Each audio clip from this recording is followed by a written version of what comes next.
You're listening to a Roddenberry podcast.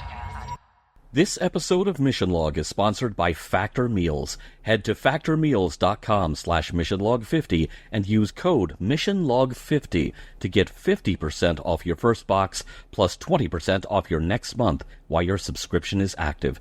That's factormeals.com/missionlog50. Mission Log, a Roddenberry Star Trek podcast, episode 534, 30 Days.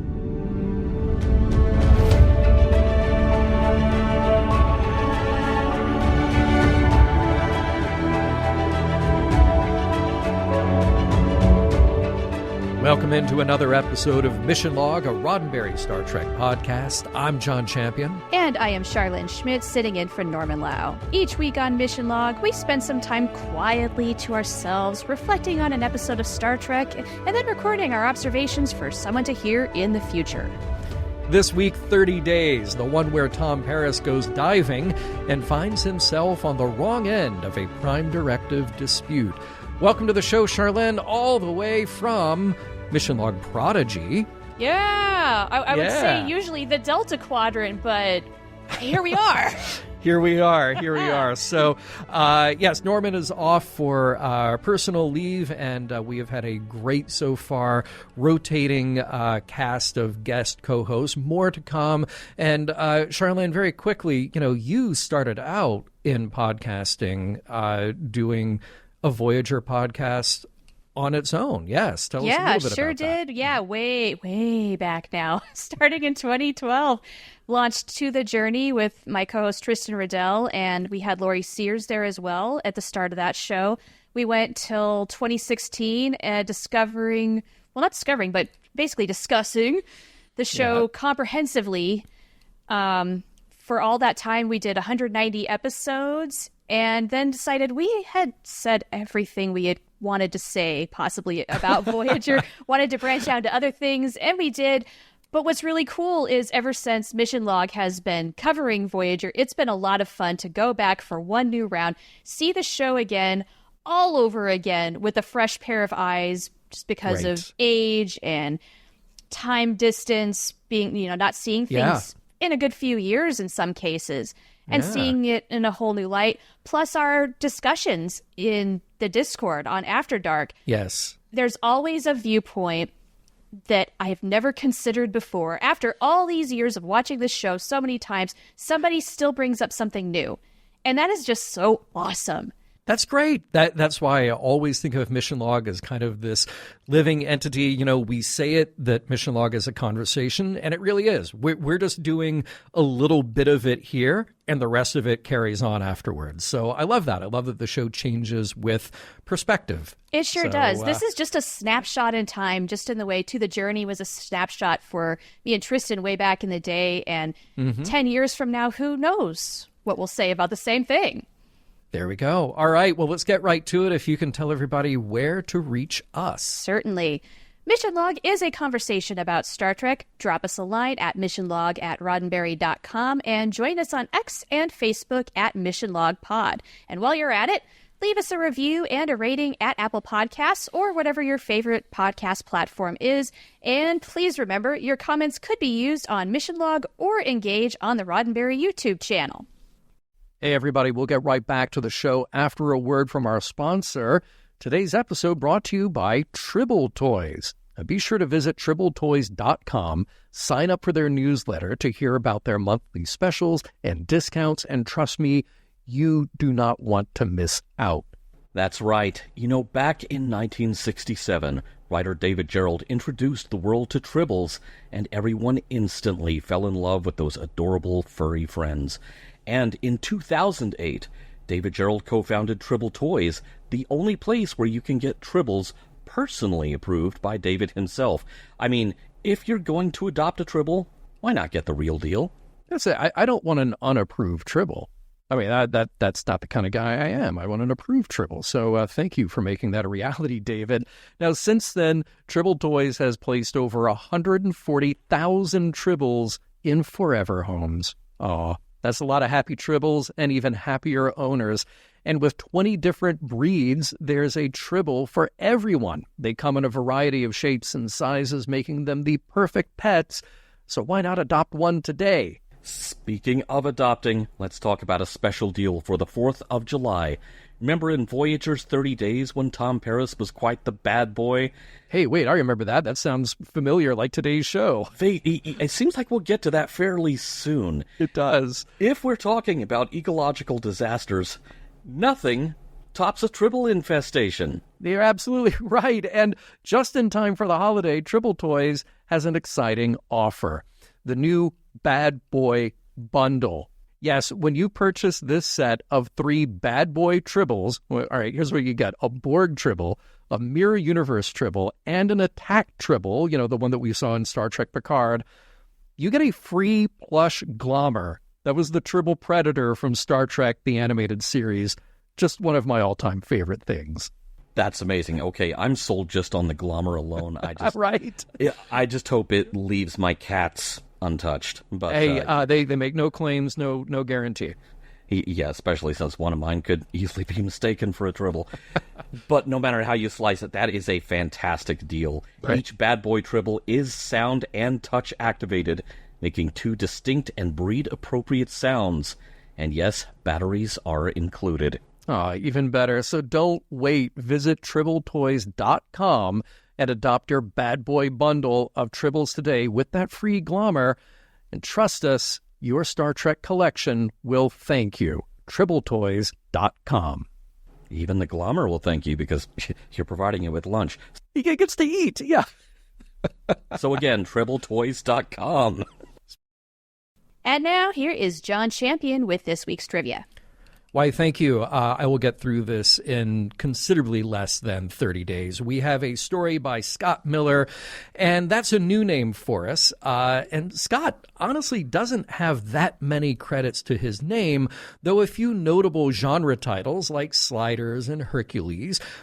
Now, he pitched this story of an ocean world earlier in Voyager's run, and naturally, Brandon Braga and Joe Menosky, well, they loved the weirdness of it, and they were intrigued by the concept. Of course, so they bought the pitch. You can kind of always tell, right? We have a teleplay by Ken Biller, and indeed it was Ken who got things into shape. And it may surprise you to learn that one of the most important constructs in this episode was a total afterthought. The script was running short, and the, quote, 30 days that Tom Paris is serving became exactly the filler material that they needed. So if you want to imagine the original version of the script, just wipe all the stuff with Tom being in the brig out of your memory, and that then was the original script. This is directed by Vinger Colby, and while we haven't seen Rick on Voyager since he directed the finale of Season 4, Hope and Fear, this episode comes very shortly after his most recent assignment on DS9, directing the Siege of AR-558. This episode was nominated for an Emmy Award for Best Visual Effects, and sadly, it lost. But wait, there's good news. It lost to another episode of Voyager, which we will get to soon enough. I'll save that for when we get to it. And let's meet our guest stars. Big news, Shar. We get to meet the Delaney sisters. They're real? They're real. Well, they're real for a moment. Yeah, and look, I wouldn't blame you. You might be having a little bit of a Mandela effect thinking that you've already met them. But no. Up until now, they have only been referenced. Here, we actually meet the sisters, Jenny and Megan Delaney, but also their holodeck character counterparts, Militia and Demonica, the mistresses of evil, respectively. In real life, well, you may have guessed it, the actors portraying the roles are twins. They are Alyssa Kramer and Heidi Kramer, also, respectively. They are from Vancouver, and of course, they have appeared many times together in roles tailor-made for identical twins. In fact, they are one of the sets of Doublemint twins, if you recall that ad campaign for Doublemint Gum. In recent years, Heidi has continued to work in front of the camera more frequently on her own, including short film and horror, and her daughters have followed a similar path into show business. And we get to know two Maneans, Riga and Burkus. Riga is played by prolific character actor Willie Garson. And when I say prolific, I mean that in a relatively short span, Willie racked up hundreds of appearances, whether in guest or recurring roles on TV or in features. He's well known for Sex and the City and its sequels. He appeared in everything from Stargate to Boy Meets World to the remake of Freaky Friday to There's Something About Mary. Honestly, he just kept working all the time, and tragically, we lost Willie far too young from cancer in 2021.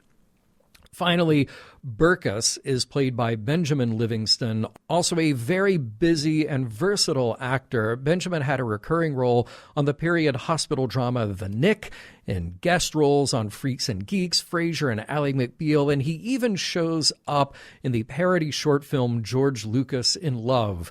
Now, very recently, you may have caught him playing the father in a flashback to Steve Martin's character, Charles, in Only Murders in the Building. And so far, this is Benjamin's only Star Trek appearance.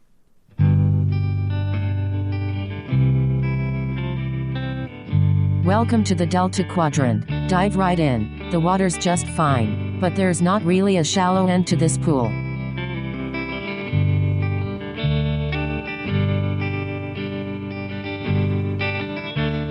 Prologue. Well, Tom Paris has finally done something beyond the pale. In Janeway's briefing room, the captain reduces his rank to that of lowly ensign and then has him escorted to the brig for a 30-day sentence, leaving him to contemplate alone. Act 1. Tom is already counting the days. Neelix drops by with unappetizing food and a pad, which gives him the opportunity to start a letter to his father, Admiral Paris. It's a kind of confessional about what transpired to get him in the clink again, and it's our opportunity to flash back to what got us here, too. Just a normal day. Tom and Harry were playing a Captain Proton adventure in the holodeck, along with the Delaney sisters this time, when a call from the bridge interrupted the fun. They stumbled across what looks like a planet, but is in fact a giant ocean in space, held together with some kind of containment field and home to animal and plant life. 3 vessels emerged from the ocean upon Voyager's approach and opened fire. But the weaker ships were thwarted, and that gave Janeway an in for a second chance at first contact, inviting Consul Burkus of the Manean Maritime Sovereignty on board for a tour, and the assurance that they came in peace. After the brief formalities, Burkus explained that his people found the ocean some 300 years ago and set it up as a sort of colony, extracting oxygen and other necessary resources, while others of their species continued to live nomadically. Another Monean, Riga, says nobody knows how the ocean world got there, but they do know that in the past year it has begun to lose containment. Given their limited technology, they can't explore it thoroughly, but Tom chimed in that he would love to explore the mysteries of the deep. He's kind of a nautical enthusiast, one might say. Permission granted, Tom converted the Delta Flyer into a kind of flying submarine, and off he went with Riga, Seven, and Harry for a voyage to the bottom of this particular sea. Act 2. High above, Voyager's crew ran some simulations with bad news for the Maneans. Their whole containment system is failing quicker than originally thought. The whole ocean world may be gone inside of 5 years. But Burkus was more concerned that sharing the bad news with his council would just lead to his expulsion. Deep in the Manean ocean world, the away team got a tour of the oxygen refineries and other cool tech before heading even deeper near the center. There they made a startling discovery, a piece of technology easily more than 100,000 years old left by some unknown civilization. It's generating the very field that holds everything together, so Seven and Harry downloaded as much data as they could from its central computer. The sightseeing tour was cut short, though, when a giant thing started attacking the Delta Flyer. The massive electric eel was shooed away by a phaser blast, but then the shuttle sprang a leak, which brings us back to the present day as Tom continues his letter to his father. Even that is interrupted, though, when Voyager starts taking fire from some unseen attacker, leaving Tom helpless, and again useless, in the brig. Act 3. Whomever the attackers were, they were outmaneuvered soon enough by some quick flying done by Tom's replacement, much to Tom's irritation, but now he can get back to telling the story of his underwater heroics in the letter to his father. He managed to seal the leak and convince his companions to keep exploring with him, in spite of the failure of many onboard systems. At the same time, Tuvok detected another failure point in the ocean's containment, and he suggested using the deflector to help compensate. With communications offline, the flyer was unable to receive any update from the captain, but they had also detected the change in the containment field, apparently from the ancient piece of technology compensating for changes in the ocean's pressure.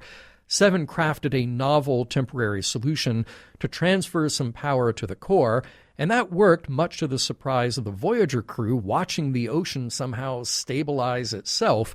And as if right on cue, the Delta Flyer started to emerge from the depths. Back on Voyager, Tom studied a bit more of the data that they collected and discovered that the ancient civilization literally extracted all the water from a planet and then held it in space with a large piece of core technology. It's durable, and they temporarily stabilized it, but he broke the news to Riga that the Manean mining operations are destroying their own ocean.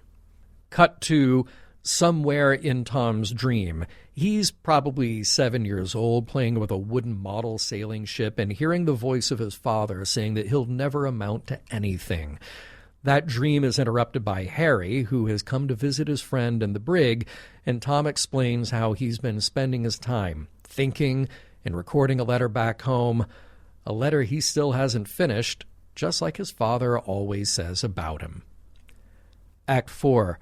Janeway was kind enough to share Voyager's technical expertise with Burkus and Riga in an effort to slow down their certain environmental failure. Burkus was gracious, but dismissive, letting them know that Riga would take all the data under advisement and put it in a report for the Council. Tom saw through it, though, and confronted Burkus about their reality. Their way of life will end, and he's not going to do anything about it. The confrontation was out of line, and Burkus excused himself.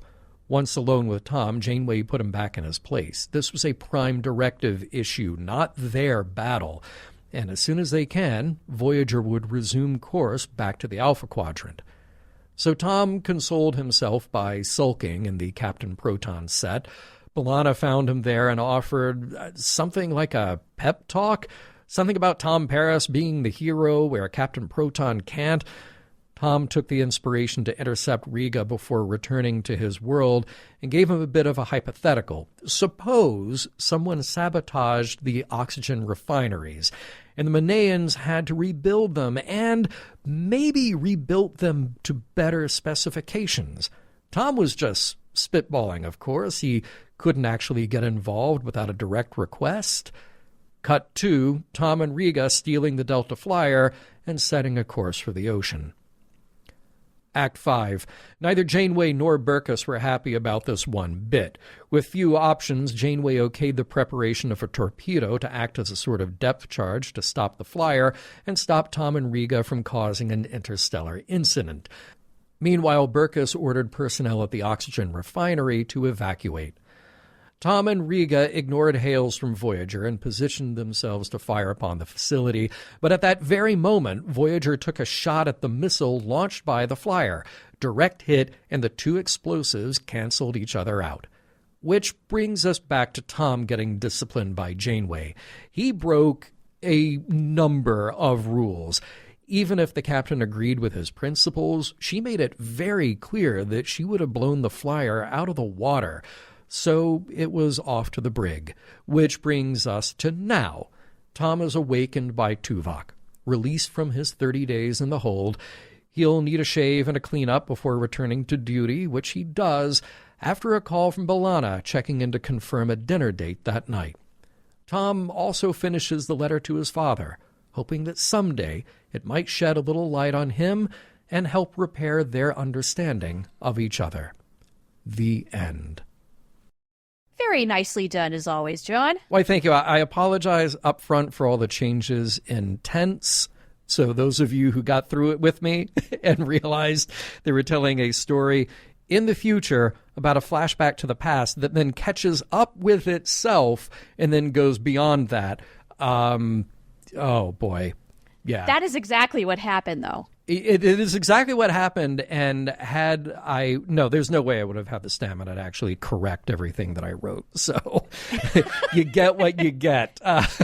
So it was a good effort. Thank you. Let's dive into it, shall we? No pun Let's do this. intended. I am so glad right away to finally see Tom and Harry have the same rank. I think that is adorable.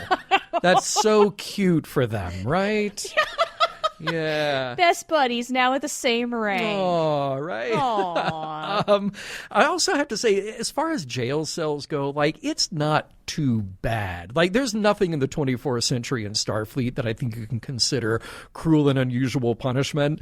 And it's just like, you got a room and you've got technology. Okay. You know? You don't get all of the privileges like the holodeck, Tom.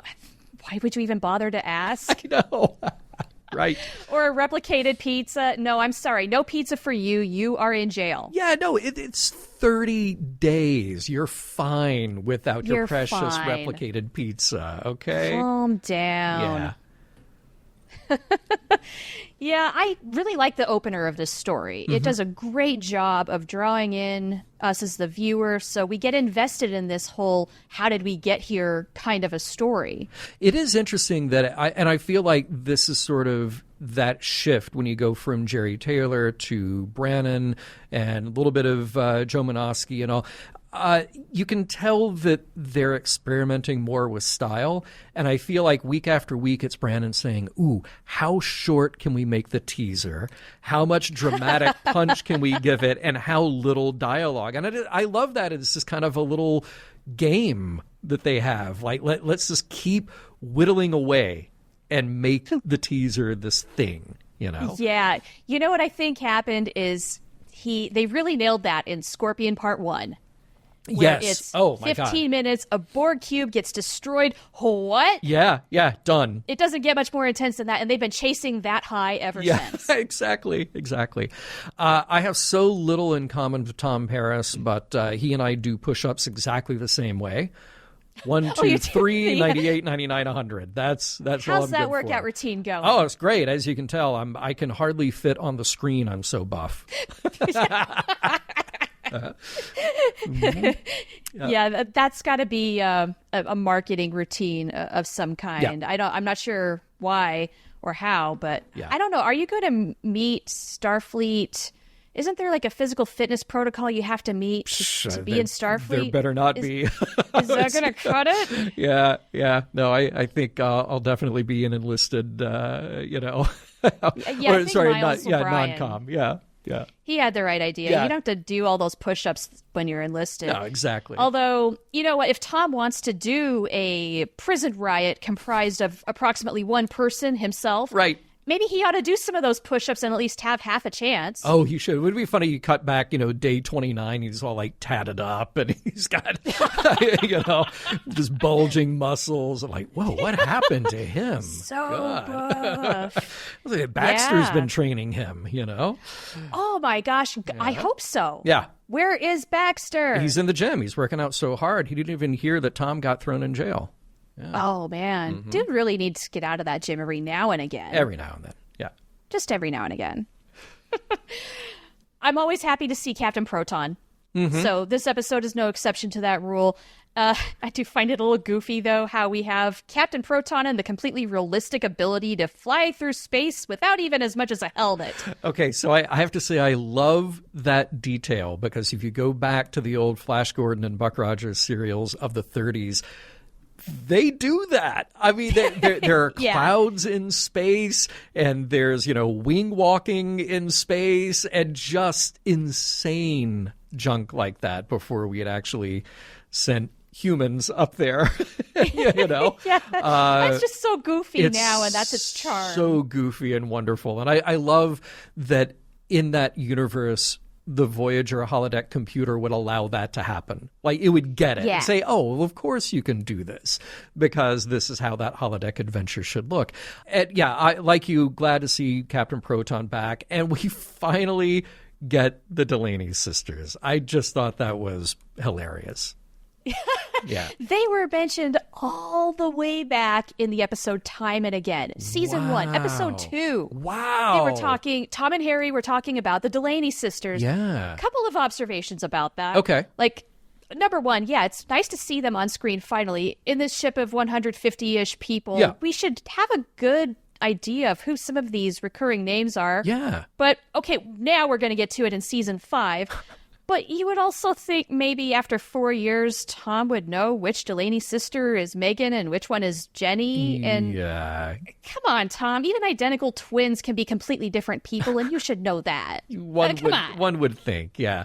I just feel like it is a missed opportunity that Voyager fails over and over to have recurring characters who just could be there in some way or another. I'm glad we got them when we did. Apparently there was a cut scene with them in Starfleet uniforms where they were in their science blue uniforms. And yeah, it's just a quick cut. It didn't make it, but there are some stills that exist of that. So... yeah. Oh, cool. Yeah, it's too bad. I do love how Harry just wants Tom to go away. Like, that's totally earned. That's totally right. But I do not love Tom calling him out like, oh, see, you've done it again. You've fallen for the unattainable woman. Just... like, please, let's just leave this alone, okay? Oh my gosh, Harry cannot ever get a break, can he? No. He can't enjoy his holodeck fantasy because Tom has to interrupt that. Yeah. Then we've got to return to this whole thing of, Harry, darn the luck, falling for the wrong twin. Stop it. He deserves so much better. Yeah, he absolutely does. I love the conceit of the ocean and space. I just think it's cool looking. I think the Monet wardrobe, not cool looking, but their world, their world is very cool looking. You don't like their wetsuit that's not exactly a wetsuit? It's you know what? I appreciate a TV budget. I really do. And I appreciate the more I saw of their makeup, I liked because it had, it's kind of like the belly of a fish. It's kind of that soft fish skin look, you know, but you can always tell where they just sort of run out of budget and they're like, you know what? Wrap their heads. Just give them a hat. Put some we can cloth. only do the face makeup. That's that it. is it. That's no all bald we caps. Got. Yeah. But you know what? Kudos to the makeup designers for making that work because it looks kind of simplistic, but it's also really effective with this seafaring humanoid creature kind of look. Yep. I dig that. Yeah. It works. It works. I had to make a note about Janeway being awfully trusting of these guests during their tour. Just, here, come on over to the bridge where you'll find absolutely no information about us you could possibly exploit in the future because that's never happened before on this show. Not at all. Like, look, you can take a tour of a cruise ship, right? And even if they let you anywhere near the bridge, you're usually on an observation level, like a deck away. They keep you away. No, come on the bridge. Yeah, look at all of our control panels. Exactly. Talk with all of our crew. They'll tell you everything you want to ever know. Yeah. Really? And once again, we get an old pastime for Tom Paris, adding it to the already long list of things here. They have nobody else, it seems, to add this to. Like, you could develop Harry Kim's character a little bit. You could give him something interested, or something to be interested in, you know. They use some nautical terms, which is fun. Like, I like Janeway calling him an old salt. And I fully get Tom's fascination with this thing because it's stuff that I'm into as well. And of course, you know, he already met a real life Nemo in Year of Hell. So that was kind of fun. I love Seven's reaction though, because Tom just needs to settle down with the jargon. Like, it's just too much. He really goes for it. He does. I mentioned it before that the ocean planet, well, can't really call it a planet. The space ocean is cool. I think the underwater shots are great. And I know that I'm going to come back to that for our wrap up, but overall, just very cool. Absolutely. I can see why it got a nomination because, one, this is really different just for Voyager, but also it's really well executed. Yeah. And if it had not been well executed, this episode might have been a sheer flop just on that alone, completely taking you out of it. But no, it is done so well here that it's like, oh, this is neat. Mm-hmm. I would say even just the visual of the ocean planet from Janeway's ready room is an absolute stunner. Oh, much it's less so the good. underwater stuff. Yeah. That is kind of a beautiful shot. Like, if you had the wherewithal to put this in your home and do like a projected view in your window, the way they did on the Hyperion, the Star Wars hotel, like that would be the shot to have, right? Totally. Yeah. Totally. I did note 147 reference. How could you not? How could you not? Do you 47 regional sovereigns. Yep. I thought it was a little, maybe a little too on the nose to have the giant marine monster, very much like 20,000 Leagues Under the Sea. And then, of course, Tom has to call it out. It's like something out of one of those Jules Verne stories. Like, Tom, we're talking about one Jules Verne story. We're talking about 20,000 Leagues Under the Sea, which is already public domain. Okay? Just say it. Just say it. All right? Right. Yeah. You already name-checked Captain Nemo, so several episodes ago. Yeah. Yeah, so just go for it. If you're going to go for all the lingo and everything, just go for it. Just do it. Just do it. This is your brand new interest. Show us how much you have delved over the years so that we try to buy it. Right. Another minor note. Yeah. This is about Seven. She actually says, it's in my nature to comply with the collective as a response of, I'll stay. Oh, really, Seven? You really seem to have gone back and forth on that one, especially, as you're figuring things out in the last season and up to now. But yeah, I just found that a really interesting line given all that has happened. Yeah, I agree that she does seem to. It's like Vulcans using logic. They just use it to fit whatever they actually want. It is a little weird that there's this whole thing about 5 ships attacking Voyager, but then we don't know who they are. We never speak of them again. It's just a thing literally to create the act break. Then, yes. Okay. All right. So we're just not going to talk about them anymore. And then a little later on, we have that weird kind of dream state flashback to young Tom. Strange, out of step, but I kind of wish we had more stuff like that all along. Maybe not specifically with Tom, but like just kind of odd things about their time on Earth or their childhoods, whatever. Because we spent a lot of time in the professional world of Starfleet and specifically Voyager, but they've got a lot of downtime out there in the Delta Quadrant. So I like it when things get weird like that. Yeah, okay, so you don't necessarily want like kid Tom flashbacks, but you would like just a little more going back and spending time with each character's past self a little bit. That could be kind of cool.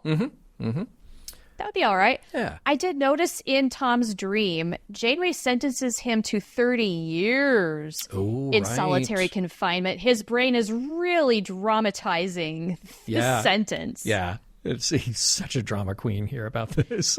He is. Yeah. And he also makes a fairly bad joke about Harry bucking for ship's counselor, like when Harry goes to visit him.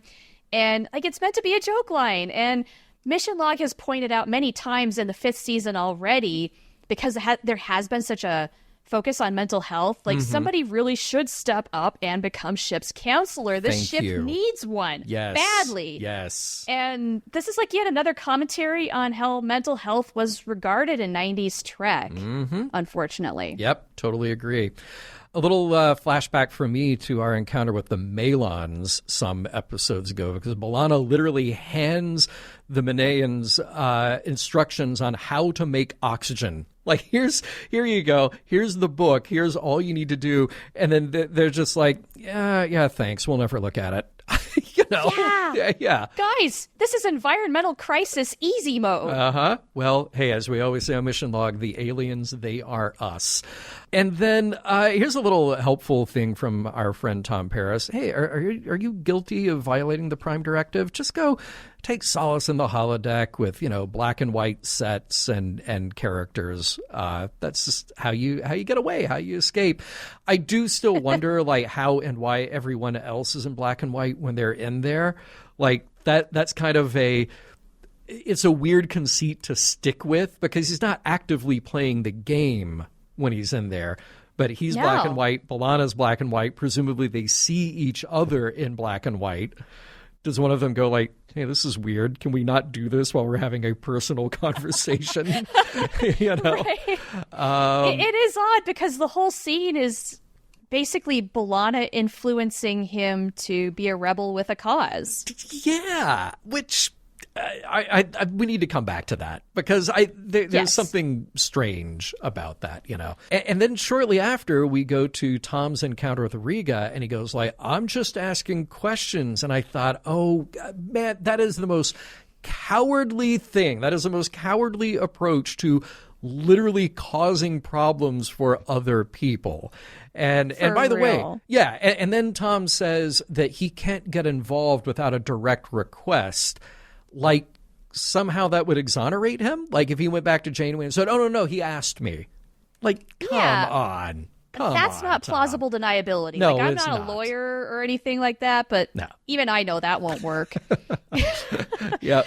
I'm also surprised that Rhaegar agreed to risk his life and go with Tom to shut down the refinery because he seemed like such a weasel, like a whiny weasel earlier in this episode. And he sounds a little bit like an extra whiny Garth from Wayne's World. He sort of does, like, yes. We've never been at this depth before, man. Yeah. Don't buzz me, all right? Very true. We've talked about the effects. I love the splashdown effect of the Delta Flyer hitting the water. I mentioned it in the recap if you caught it. If you didn't, very much like The Flying Sub and the point of view we always got from that in Voyage to the Bottom of the Sea. But even better, even cooler, you know. Also, we mentioned twice Radical Action. Radical Action is my new Yaz cover band. So all right. Claiming that one right now. I know that they heightened this for the drama, but something about the timing with the torpedo shooting down the missile, it makes no sense whatsoever. First of all, tiny little target. I mean, okay, give them the technological know-how. Sure, they can do it, all right? But they both fire at the same time, but Voyager is literally in space, and that torpedo has to go through an ocean. But they intersect? Okay. You have to fire at a really precise time to catch it on its trajectory. And, you know, I'm sure Sam in our Discord can explain this, make it make sense. Yeah. A lot of math that is way above my pay grade, I Right. can tell you that much. Right. Torres, at the very end, proposes that she and Tom have dinner at 0700, which in military time is 7 a.m. 7 o'clock in the morning. You're right. Maybe she was pulling a night shift. Maybe that was it. Yeah. She must have been. Wow. You're so right. Yeah. Tuvok tells Tom, like, you might want to shave first. And I kept looking and like, does he have any stubble on his face at all? Like, he does. He does? At the end. Okay. But then, okay, isn't this guy bored out of his mind? He's not taking the time to shave anymore. Like, he can't be working that hard on this letter. Again, it's 30 days. Come on. It's not like 30 years, okay? Oh, man. All right, and B'Elanna, look, you call with the dinner invitation at some ungodly hour. But B'Elanna, okay, let me clue you in here. You're the one who told Tom to follow his heart. Maybe that will be in our discussion in a moment here, but B'Elanna, come on. I think you two need to have some words about this. Interesting point that Tom says after he finishes the letter, transmit when we're in range of Earth. Okay, yeah. I guess, but I mean, subspace messages always travel at the speed of plot anyway. Like, they're way faster. Yeah. I mean, really, they're faster than a shuttle. They're faster than a transporter, whatever. They even have found relays in the past to get things to Earth. You know, we know that happened with Hirogen Network. Shouldn't he just hit send now in case Voyager doesn't make it home? Right? Wouldn't you think?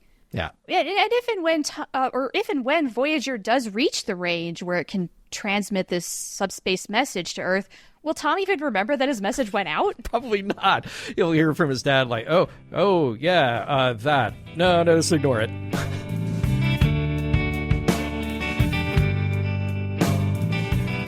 Was Tom getting pizza in holodeck time in New Zealand? I thought he knew what prison time looked like.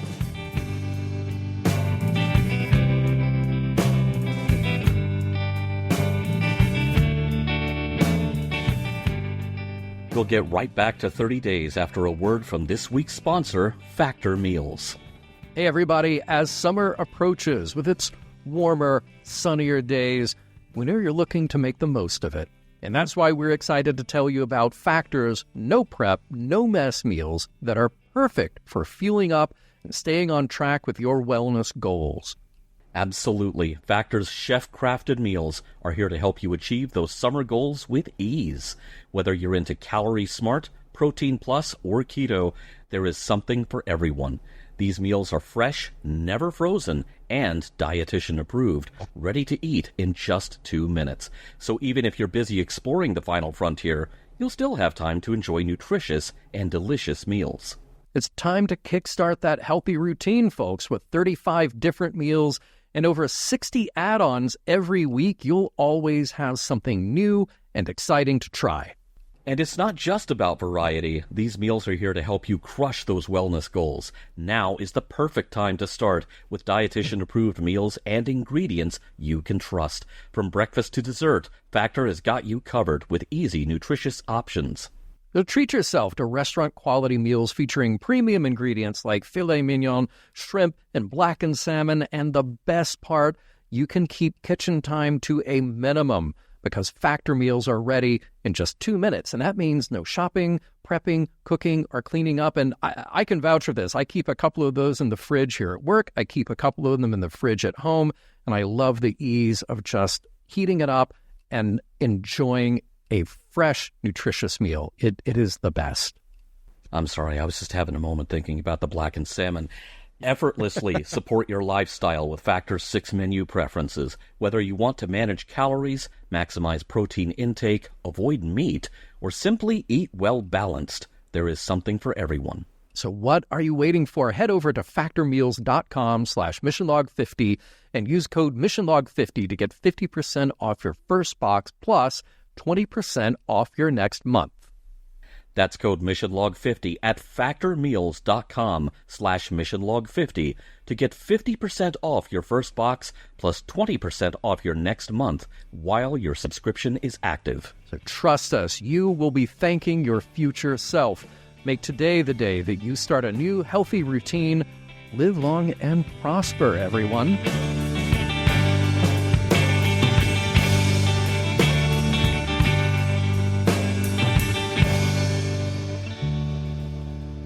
All right, I know that this is the big, heavy, important discussion stuff, but every now and then I like there are some things that just make me pause, and I have to think about kind of the logic in the show and in the Star Trek universe at large. Sure. Right? This is so unimportant, but go with me for just a second here. All right, it's about Tom dictating that letter to his father. Okay.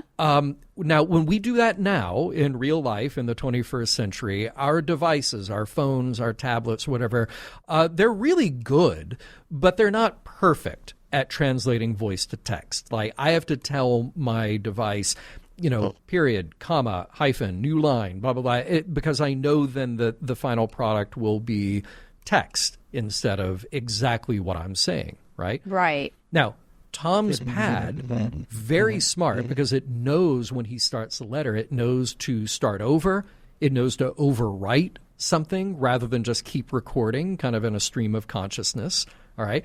But here's actually what I'm going to point out. There's a point where Tom says, wait, keep listening. Yeah. Okay, So I'm this so is- glad you brought this up. I had Really? the same question. Okay. Yeah. So this is delivered as audio or as text or both? Like, do you have an option for both? Okay, because remember, not that many episodes ago, we had mail call on Voyager. And we're going around and delivering messages to people, and those people are reading the messages.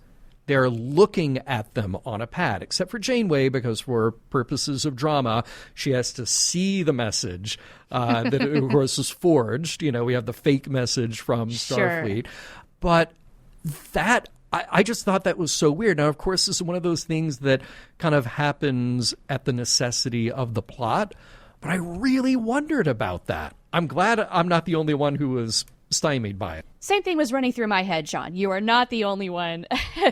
Just because of that one command, keep listening, which prior to that line makes it think it's sort of like a Siri text-to-speech or, whatever, the other way around kind of thing. Yeah.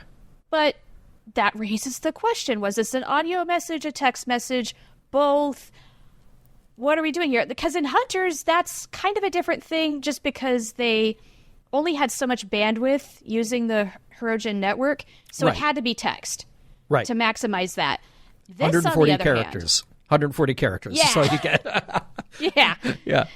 But here, that's a really good question. And of course, in 1998, when they were making this, they had no idea that text-to-speech would be a real thing in our here and now.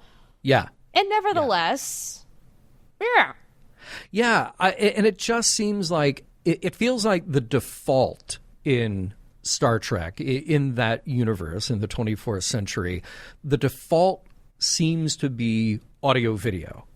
So if you get a message from somebody, it's not like we do now and you text somebody and say, hey, can you hop on a video call? You don't give them fair warning. You just assume that all messages are going to be video. But in this case, it seems so out of step because it felt like recording text to be transmitted as text and to be read as text. But to say keep listening was something else entirely. And I wondered if the pad was recording video at the same time. It just raised a whole host of questions about how this operates in that universe. Not important to our understanding of the story, but it's just a little detail that really made me stop and wonder, and I'm glad it did for you too. Yeah, it was one of those things that you just had to kind of take a second and say, wait, what? Yeah. Right. And then overthink it and then realize, okay, I am going absolutely nowhere with this. I'm never going to come to any kind of conclusions. We got to move on. Yeah. Just have to accept it and move on. Sometimes TV's like that. Especially Voyager. Yeah. And we love it that way. It would be so much easier to buy into this story if we had even a smidge of evidence that Tom had this lifelong affection for a sailor's way of life. It just seems to me that every time the writers need someone to have an old obsession that conveniently serves a story, they assign it to Tom. And you mentioned earlier, why can't this go to Harry or Chakotay or Neelix or anybody else who doesn't get nearly their fair share of stories? You just blew my mind because, okay, for all the times that we have botched Chakotay's storytelling and we have rightfully given up on the Native American mysticism because of the very troubled past with that, how cool, how interesting would this have been if it was Janeway disciplining Chakotay for doing this? Thank you. Mic dropped. Okay? How interesting a story would this have been if that had happened? Because we could also assign to somebody like Chakotay this passion for this other way of life. And I know that not every character has to be fully 100% born on the page, the day before the pilot films. But you've had 5 years now. Exactly. And all these little things you could possibly throw into a character because the actors are doing their jobs. The actors have a lot of the stuff in their heads already.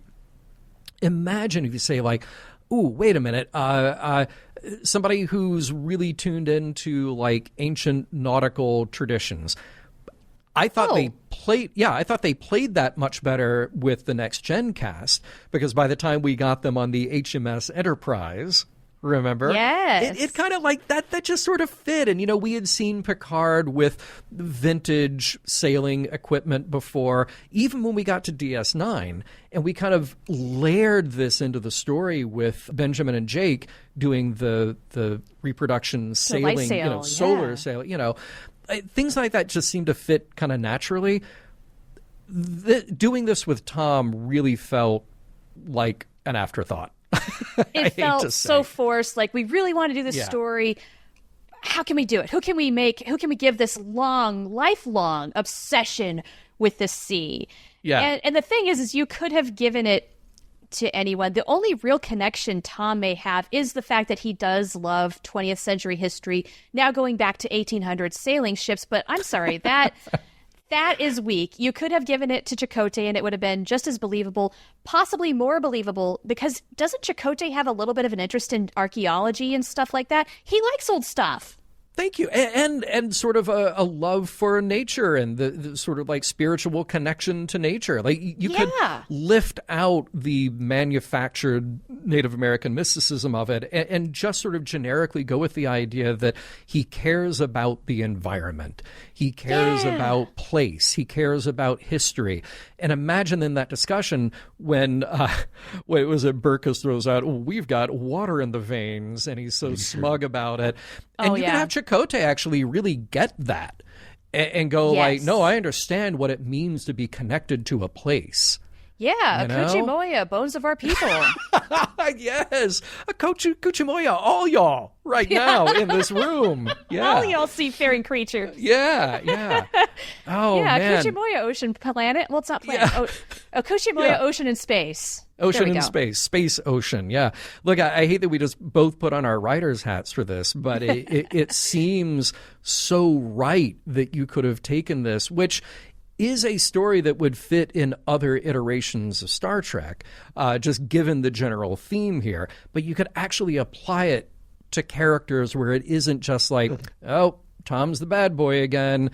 And, if there's anything prior to the 23rd century, then we just got to give it to Tom.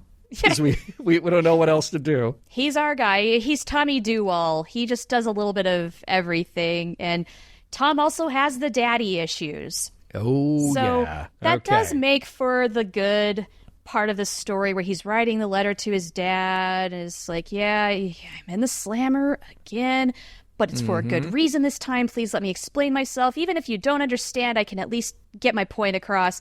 That's great.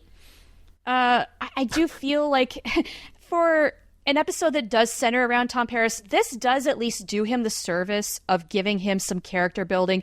Never mind the whole thing that, okay, suddenly he has this obsession with the ocean and what have you and is going to fight for that cause. But as a person, I do find it just really good to see them actually doing something with this story and giving this character something through this story.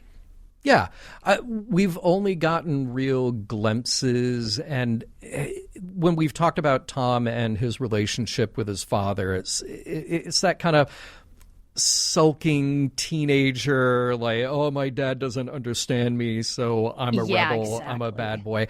Now at least he's pouring his heart out a bit more, and exactly. I do like that. I do appreciate that, and look, I gotta say, one of the great constructs of this story is that Tom's concerns are in the right place. He knows what's going to happen. He has gotten to know these people well enough. I mean, I do want to play devil's advocate for just a second, though, and say that he really only knows Riga. Riga might be the worst example of all of these people. We don't, it's true. We don't know them. Yeah. Riga might have all the wrong information, but we have to go with the idea. They go to the extent of having Harry and Seven download the data from that ancient computer, which, by the way, I would have loved to have gotten a little more of a glimpse of what that thing was and trying to figure out who those people were that built it. But sure. Interesting idea to just drop into the episode. Oh, look, it's older than you thought. That's kind of cool. Right. We go to this point where Tom decides to crank up the confrontation. Your mining operations are destroying the ocean. And, okay, there we are in big, bold letters, telegraphed to the audience as well. Here's our ecological parable, told within the context of Star Trek, talking to you, humans of Earth in the 20th and early 21st century. Bonk, bonk. Right, yeah. But I did wonder, though, it seems like some of the information is a little bit dubious. We don't entirely know what Riga's background and interests and level of knowledge are, so there's some unknowns there. And then Tom even says, the containment field is durable. That's his word. It's durable. They gave it a shot of energy. It held together. So is there another process by which they could help that thing stay together and say, you know what, this thing's going to fall apart in 5 years. We're going to give you a boost. We're going to hold it together for another 50. But guess what? In that 50 years, at the end of that time, it's still going to fall apart. So you still have to figure this thing out. All resource extraction has an environmental impact. I don't think that is an unknown, Right. So all of it has some level. But I do feel like Tom is sort of jumping to the conclusion for them. And while he should be concerned, and while obviously the Maneans should be concerned, I also feel like we almost need like a Tuvok scene. We almost need a Tuvok to be able to walk in and say, hey, Tom, guess what? You're not from here. You haven't studied their culture more than a day or two. You don't know everything that's going on or every measure that they've taken. So you kind of need to back off, like be a good scientist for a little bit here, back off until you get more information. That's separate from the Prime Directive issue. The Prime Directive issue, I just need to come right out and say it. Janeway's right. Yep. Like, pretty much. Yeah. She's taking into account everything that Tom doesn't. And while Tom is supposed to be the hero of this episode, and we want him to succeed because he is doing the right thing for the right reasons, it's also not his culture. It's not his space ocean. It's not anything. They have done everything they possibly can do for these people. Now it's up to them. That's it. That's all you can do. That's it. And I know that, from the perspective of the script, you have to heighten the drama at every step. But I do feel like, first of all, I always say, like, there's nothing I want less in my life than to have the ire of Janeway pointed at me. Right. No. And how about that scene? Okay, think about the blocking in that scene, because always in 90s TV, your two principals are super close. So they're like 6 inches away from each other. Yeah. And Kate is a good 6 to 8 inches shorter than Robbie, at least. Even in the heels. Even in the heels. And she has so much power in that scene. Even by standing in front of him lower and having to look up, literally. Right. And the camera is over his shoulder. So you see her looking up. Yeah. She's got so much power. Taking off that pip. Yeah, right. But I am she's got demoting you. So much power in that. And I love it. And I love her for it. But 100%, I'm surprised that, I guess, in the reality of this world, there wouldn't have been a scene earlier just to say, like, oh, no, you're here. And she does say it. She's like, we're setting course with the Alpha Quadrant in a couple of hours. Whatever. I get it. It seems like there were even more opportunities prior to that for her to say, we're done. You get back to your job. We're not having a debate about the Prime Directive, and here's why. Right. Yeah. And ultimately, she is the captain and she gets the final word, and you're either going to follow orders or, as it turned out, get demoted. Here's my question for you and for our audience at large. Does the punishment fit the crime? Ooh. Now, that's an interesting rhetorical, I think, to leave to our audience, because okay. I could honestly see that going both ways, to say that the punishment is too much. I could see throwing him in the brig, but maybe not demoting him, or maybe demoting him without throwing him in the brig. Maybe one of those things drives home the point. But I could also see it as like, no, wait, you almost created an incident. You violated the order. You antagonized these people. You ruined a potentially beneficial relationship with these people, had it, gotten to that where they needed an exchange of resources, something like that.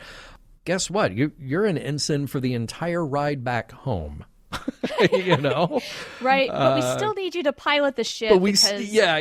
There's only so many people aboard this ship. She really does need everybody to do their job. And that's where I wonder if the punishment is too much, because we did insert that scene where they get attacked by a mysterious 5 other ships, and Tom's down there in the brig, not able to do anything about it, although kind of would have liked to have seen this other pilot. Right? And, who's this person? Yeah, let's introduce a new character while we're at it. Coulda, woulda, shoulda. Yeah. Yeah. All right. All of that said, though, I do wonder, is this the episode where Tom Paris gets back on track?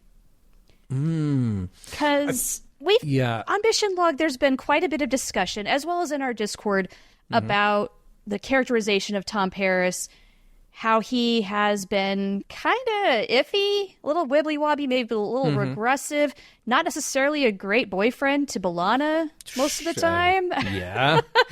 You know, I really, I had to come to a rationalization while watching this episode, and I think I came to one. Okay. So I think it's important to remember that personal growth and change is rarely a linear thing. So, you know, we all have our ups and downs, and we all have an overall trend toward becoming a better person or going downhill or what have you, and then these trends change over time. Well, for Tom, he was on a good path for a little while. He was cleaning up his image. He was being the best darn pilot you could ever have and what have you. And then he kind of fell off the wayside a little bit, I would say, especially around Vis-a-Vis, where he is bored and playing in his garage and what have you. Yeah. But this is the episode that's centering him and putting him back on track. I think more toward better self-acceptance than we've seen in him in a long time, maybe ever. Yeah. And like ultimately, that'll help him attain all of the goals that he wants to achieve, including resolving his daddy issues. You know, he'll get daddy's approval if he shows that he's really trying to just be a good person and do what drives him, even if it does land him in jail. But nevertheless, it's a big leap for him in this episode because it's giving him some inner strength that seems to have been missing for a little while. I like that assessment because I feel like they can't quite figure out how much or how little or in what trajectory to explore his data issues, as you point out, but also his just sort of rebellious nature. If he truly is becoming a new person because of the responsibility and the opportunity that he finds himself in on Voyager, that's great. There's also the relationship, which changes him a bit, but they can't quite let go of this idea of Tom, the bad boy who served time. And I'm sorry, but he is different. He's no longer that guy. He's not even, in relation to his father, the guy who says, "Get out of my life," in his hallucination and persistence of vision. And he's not the same guy in Hunters either, who pretends like he doesn't care that he doesn't get a letter from his father. Yeah, right. No, he's opening up here. Yeah, I agree with you, and I think maybe the final assessment of what this says for Tom, we'll figure out in the next segment.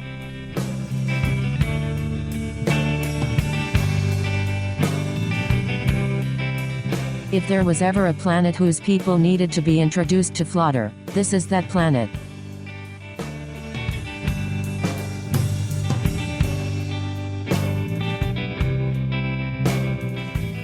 All right, Char, 30 days. We did it in about 60 minutes, I think. You know? So at the end of our time with 30 days, we get to ask ourselves if the episode holds up and if we learned anything from it, you know, like Tom Paris should have, like if he should have learned something from his experience in the Clink.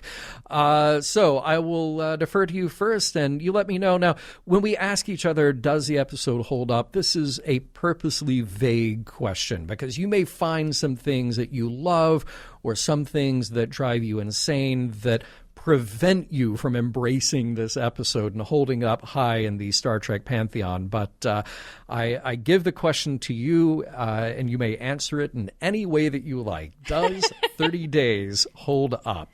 Yep, I have to say that it does. Even though I have my grievances about this whole Tom Paris is suddenly obsessed with the ocean kind of a thing, look, it gives him good, excellent character building moments. The environmental story the crisis is all too real for what we're dealing with in our here and now today. So for that, absolutely, this holds up. Voyager gave the Maenans the easy version of an environmental crisis because they did a lot of the problem solving for them. And therefore, they didn't have to figure everything out on their own. Like, they have as much of a head start on this as anybody could possibly have. And even with that part made so simple, I mean, the point is really in how this government, the large organization, is going to kick the proverbial can down the road for as long as they can, because large-scale change is difficult. Government bureaucracy, it moves slow. But doing so often leads to even bigger problems later. And of course, we have absolutely no reference to anything like that happening today. Nothing. Thank goodness we're just purely in a fictional realm here. Thank goodness this is fiction. Yeah. Look, this could take a lot of directions in terms of allegory. I thought about coal mining families that have worked in that industry for generations. It's difficult. It's dangerous work. They're proud of that legacy that they have built. And it's also tough facing change, as well as a world where when you're in that kind of a situation, the way of life you know is fading away. That's scary. I get that. Yeah. And that's what the Maenans are going to be facing very soon if they don't address their problems. And interesting. What Tom did was kind of like an environmentalist destroying an oil field to stop climate change. You know, it does kind of force the issue of how change is inevitable, and someday that oil field will go away, and maybe it should happen sooner rather than later. But it's also not his property. Starfleet does not have any control over the Maenaan affairs, and so, as we've already mentioned, Janeway is right here. But this does bring up a couple of questions for me. Like, at what point does a radical action by, say, one or two people like Tom and one Maenaan turn into a revolution for the greater good? And if that does in fact happen, is it too late by the time the majority comes around and supports that change? Like, at what point does doing the right thing because you have to just simply become doing what you have to? You're being reactive rather than proactive. I think that's absolutely something we need to think about more often right here on Earth as we face our own environmental issues. And Tom is never going to see the change that he wanted in this storyline.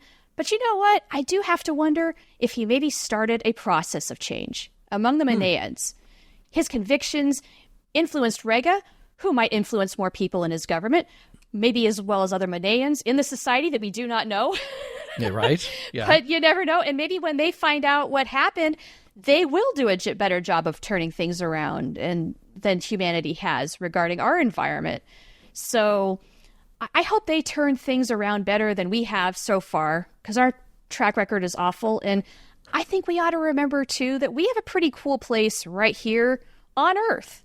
Very recently, we lost Bill Anders, who took that Earthrise photo of the Earth from lunar orbit. It was Apollo 8, if I recall. And it's the first photograph of the home of every single person who had ever lived on this planet up until that time. And that's pretty extraordinary, right?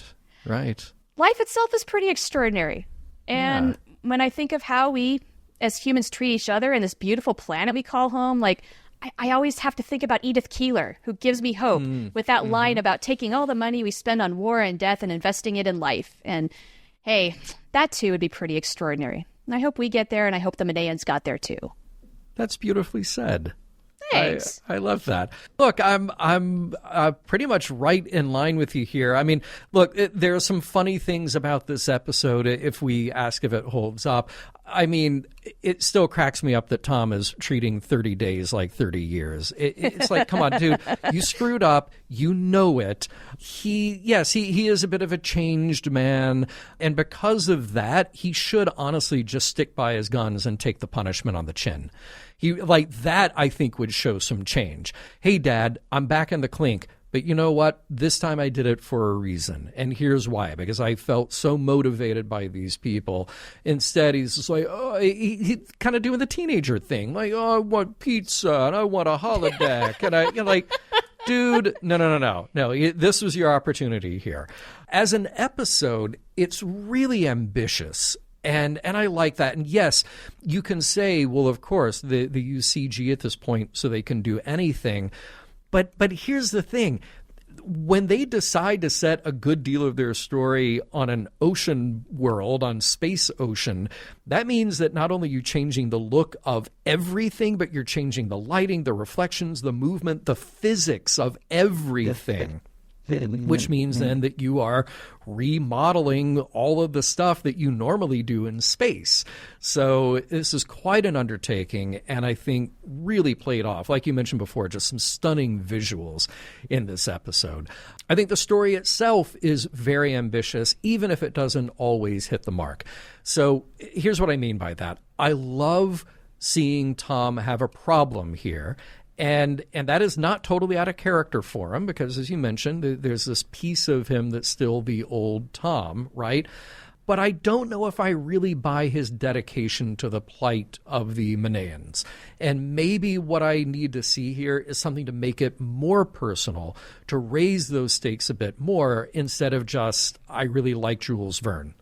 You know, I feel like that's kind of the majority that we got out of him for that. And I'm going to go right back to this thing that if I can retroactively rewrite the episode, then I think Chakotay would have been a really interesting choice to put into this role. And man, the fireworks between Janeway having to demote her first officer. Oh, boy. I'm here for it. I am here for it. Yeah. What a missed opportunity that would have been. Because I'm sorry, Janeway and Chakotay are never better than when they're at odds. Yeah, right. Exactly. All right, well, let's talk then about morals, meanings, messages. I think you hit the major points there. Please feel free to chime in if you've got more. I think the stuff with the Prime Directive is very clear-cut. And like we said in the last segment, I have to side with Janeway. There's no question that she's right on that. But let me pose this as a slightly different question to the rest of you, rhetorically. Where does our responsibility begin and end? So if we're supposed to be good stewards of our own neighborhood, that extends also to the ecology around us. And that extends to the planet. And does it also extend into space? See also our current problem with all the satellite junk in orbit around us. And then does that extend to worlds beyond us as we start to drop, man-made, human-made devices on other worlds? Well, yeah, we can argue pretty easily, look, we're never going to be here again. We can just roll right by these people and kind of, pollute their history with our knowledge. But maybe that's not such a bad thing. And I like your optimism that maybe Tom started at least a little bit of a change there with that spark, just with that visit and his influence. Maybe it does something. So overall, we do have this ecological angle, which I think works really nicely with our exploration of the Prime Directive. And it plays very well just as an episode of Star Trek, because you could take the exact same issues and you could play out this exact same story on TOS or on TNG, and it would work there as well. I want to come back to this question, though, that you posed about people rightfully taking radical action. We're going to use my Yaz cover band name as spoken twice in the episode. Yeah. And where that is justified or maybe not. And the double-edged sword here is that these incredibly important issues don't get the attention they need unless we set up and take notice, unless it's politicians and corporate operators who notice that enough people in the world want a change and will not stand for the status quo because they realize, okay, my backyard is now polluted. The river or stream behind my backyard is now polluted. And the air around me isn't breathable. And all these things that compound over time, it isn't just then limited to a single neighborhood or a single city. It becomes a global problem. And we have to make noise to address those problems. I have a really big problem, though, with the people who take that out in a destructive manner that I think hurts the cause. It's become very popular in the last few years that you see radical activists who will go into an art museum and splash paint on a Monet or a Van Gogh or whatever because it got them in the news long enough for the news to report, oh, this was action taken by a radical environmental group. But that's it. The message gets lost in there. All we know is that somebody who takes more radical action than you or I would has done this destructive thing to get their names in the paper, but not the cause and not the intent of the cause.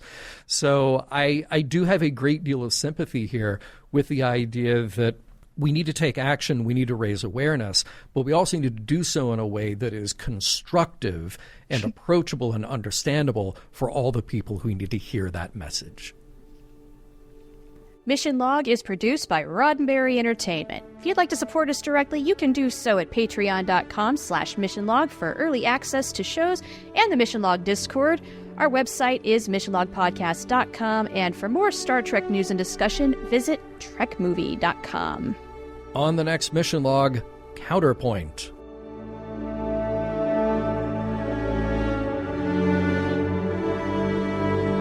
Some of the music for Mission Log provided by Warp 11, online at warp11.com. Special thanks to consulting producers, Matt Esposito, Homer Frizzell, Julie Miller, Mike Richards, Mike Shadwell, Paul Shadwell, and David Takechi.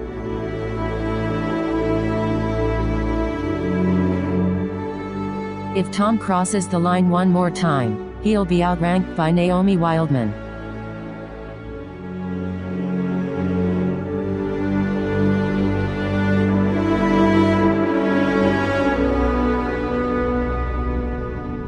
End transmission.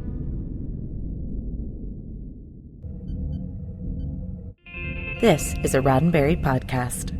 For more great podcasts, visit podcast.roddenberry.com.